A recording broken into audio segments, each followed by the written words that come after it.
Everything about Göbekli Tepe can be explained through Aryan mythology and Aryan gods.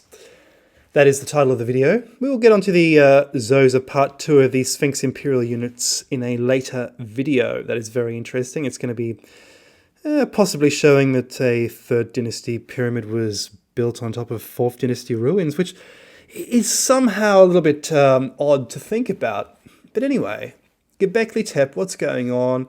And I put it to you that everything at Göbekli Tepe is basically it's Aryan mythology, and you can use Aryan mythology to find out everything you possibly want about this monument. I've never really looked at it too in depth before. I'm starting to have a good look at it. And well, 5 little ducks. You look up 5 little ducks went over the hill and far away, and where does that come from? And I tried to find the origin of this fairy tale, and there is no origin. It seems to just disappear back into time. Who knows how far back it really goes? Is this a teaching place for school children in ancient Turkey? And did they bring the story to Britain when they fled under Brutus? It's a possibility. It's a possibility. We're going to talk about why these angles. What's going on with that? I think we can say what that is. And there's so much more. So much more. This is probably a face. Yes, it probably is. Let's get into the video proper. So Göbekli Tepe, basically a civilization at the end of the Ice Age. Yes, it's a civilization. You look at this and it's not just hunter-gatherers. They're building statues. They have a hierarchy. And they even seem to have drawn in some farmers. There we go. This artist has a brain. Good for him. So, what is going on with all of these pillars and so forth? What is it? Well, these are basically what they are, and you see them at Karahan Tepe as well. Here, 11 stone phalluses, it seems, at Karahan Tepe.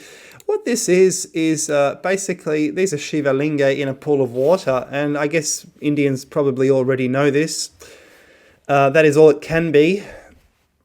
And the reason it's on top of a hill is it's representing Middle Earth, the creation of life from the water and from the clay. And it's part of a pillar. So basically the mountain is a massive Shiva Linga. This is on top of the mountain. And we see that in the structure of the Shiva Linga itself, which does represent Shiva. We see this triple aspect known as the Tripundra, and people don't necessarily know what the Tripundra means, the 3 marks, the body art in India. But what I would suggest to you is, because it's on the Shiva Linga, which by the way is an image of Shiva as a pillar, it is simply the triple layer of earth, the Middle Earth in the middle, the Asgard, and the underworld. And it seems the Aryans and the Germanics, who possibly came from Doggerland, had the same mythology. Although this is an Aryan mythology we are seeing at Göbekli Tepe. And if you understand this article, you understand exactly what's happening at Göbekli Tepe. It's not a mystery, it's not a conspiracy, it's Aryan mythology, and that you don't have to look at the zodiac and construe your own mythology, as certain people have done. Just look at the Aryan mythology, it's all there. It's unbelievable. But of course, to understand what is going on with the Indian gods, you have to understand that these were Slav gods originally. Vishnu in the Sanskrit means the pervader. But in a Slav language, it just means the high one, the one up there. Simple as that. And the other strong one, Shiva, it means in Sanskrit the auspicious one. Mahadeva, the other one, the major deva, the major god. But the auspicious one in Sanskrit, well, that doesn't mean much. It just means jivi, life. It means life itself. And when you pour, according to the Atlantis legend, when you pour the blood on the sacred pillar, that is some ritual that the Atlanteans did according to the ancient Greeks. And the Indians, of course, will pour something onto the sacred pillar. They do the same Aryan ritual as is described as in the Atlantis legend. It's unbelievable. So we would assume The same things happened here at Karahan Tepe, and the reason it's a basin is this was just for collecting the liquids so they don't spill elsewhere. And this is an Aryan ritual for these gods on the mountain to recreate the universe, to recreate life. And Shiva, by the way, is a pillar of fire. That is what it is. It is not a phallic symbol. Basically, Shiva is depicted rising from the lingam, an infinite fiery pillar that narrates how Shiva is the foremost of the Trimurti. So there we go, Brahma on the left and Vishnu on the right. So he's coming out of a pillar of fire. And of course, Shiva, we've shown on this channel that Shiva is possibly Jehovah and probably also the Roman Jove. Look at the Germanic mythology as an invader from sunken Doggerland. But most of Europe, meanwhile, was practicing the Aryan mythology. Ideas like this. So, pillar of fire in Exodus, because that's everything to do with Shiva or Jehovah, isn't it? Shortly after Moses leads the Israelites out of their captivity in Egypt, the narrative states that a pillar of cloud went ahead of them to guide by day and a pillar of fire by night to give them light. This is Aryan mythology of Shiva as Jehovah in the Bible. Unbelievable. And of course, great discoveries are happening. Mr. Megalithomania with JJ, Hugh Newman discovered this recently, that the midwinter sun points to, illuminates his face like the Great Oz. Unbelievable. Looking down on all of these. In other words, what that discovery entails is there's a kind of monotheism happening here. So although there are many pillars, many gods, there is one God, there is one Shiva, looking down.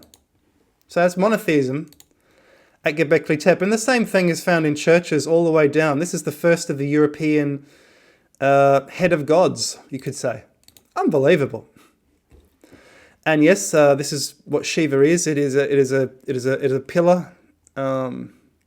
Halfway down is Middle Earth life, where the offerings are collected, flowing in a holy river, or the conjunction of rivers. And the other thing about this is we have an angularity. The Shiva Linga points. It points to a certain direction. This isn't just a drain. Do you notice it's pointing almost horizontally? Just like these pillars are pointing out at Göbekli Tepe, are pointing out horizontally. So these are actually very similar indeed to Shiva Linga. Shiva Linga has kept this aspect of the Göbekli Tepe tradition. So we have the pillar of fire, the pillar of flame. We have this angularity, possibly pointing to astronomy. That's one possibility. Let's continue. Yeah, just amazing. So in an earlier video, we showed why this is a phoenix. He's carrying the ball. Archaeologists have said, look, he's carrying a ball. And we've pointed this out just to recap about the phoenix. It basically says, they tell a story of what this bird does, which does not seem to me credible. He comes from Arabia, plastered in myrrh, and he brings the parent bird plastered in myrrh to the temple of the sun.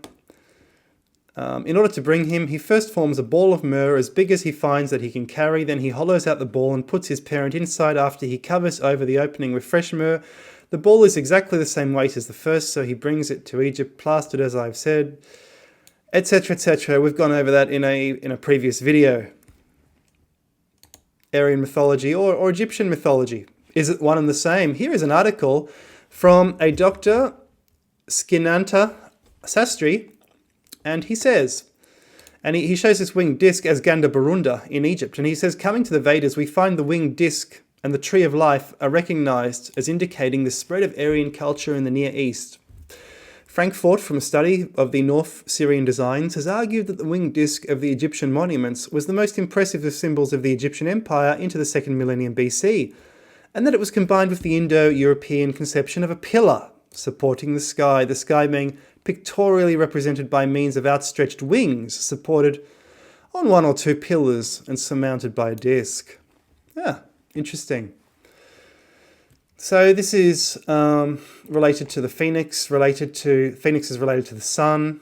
and related to what we're seeing at Göbekli Tepe. So this is possibly more Aryan mythology at Göbekli Tepe, just to show we can interpret literally everything at Göbekli Tepe. And, sometimes it feels like it falls on my shoulders to tell you people this. Yes. So anyway, right, we go on. And we see more and more and more. We see savage animals. We basically see... Okay, look, we see... What do we see? We see lots of things. We see this. Okay, let's look at this. So here we see, and people have pointed out the similarity to Easter Island. We've got hands, and what are they holding? Look what they're holding. They are holding two pillars. It is a staff god. And were they so lazy that they didn't make it in human form? Not at all. They designed to make this as a pillar, and the pillar is pointing a certain direction. This must be a head. This must be a face. But it's a face of stone. This is iconoclasm. We can't represent the face of God. Maybe at Karahan Tepe, but not here. We've had an iconoclasm. There's been a revolution. God doesn't have a face anymore. He's just represented as a pillar. Is it blasphemy now in this new fashion to represent God with a face? Is this different to Karahan Tepe? What is going on here? And where's he pointing? A stellar alignment, a solar alignment, a lunar alignment, maybe all three. Amazing. And there is, of course, another staff god. And we talked about how these people, and Brian Forster first pointed this out, they came out of the Turkey region, they went to South America. The staff god again. This is the same bloke. This is Shiva. This is an aspect of Shiva. The snake's coming out of his head. It's an aspect of Shiva. One of the forms of Shiva. Amazing. Possibly represented as two snakes coming from heaven as well here. Interesting. And of course the pillars, this is the Jewish encyclopedia. The pillars are, they formed the basis of the earlier Jewish religion, but everywhere, not just them, they had an Aryan past, the same as everyone else in Eurasia. Even the Japanese have an Aryan past. The Chinese, the Koreans, the Philippines, the Indians, they all have an Aryan past. They were all conquered by some people, some tribe, moving around Asia and subjugated and terrified until they adopted the gods of the conquerors. Incredible. Here we have a kind of mesh thing. It's possible that this is to show this is a building. Maybe it's a woven mesh, similar to the wattle and daub wooden meshes, which made the early houses, and they were covered over with clay and lime dust, and they hardened and formed walls of early houses. And we could be seeing a reflection of that here.